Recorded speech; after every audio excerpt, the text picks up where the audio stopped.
How to fix Gmail not receiving emails. Hello everyone, welcome to our channel and let's see how we can solve this particular problem. For this, you will have to open up your Gmail.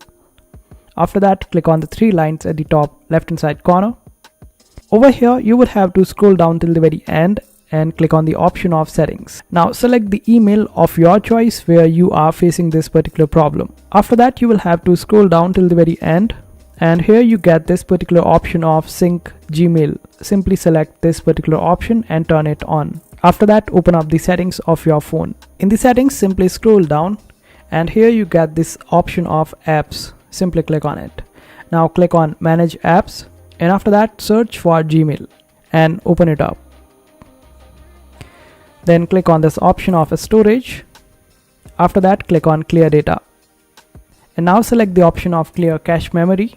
And this will remove the corrupt files from your Gmail and you should be able to get the emails in your Gmail after that.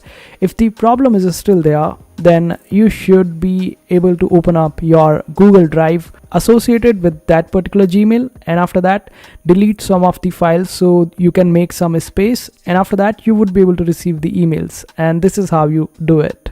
I hope this video was helpful. Make sure to hit that like button and also subscribe to our channel for more helpful videos.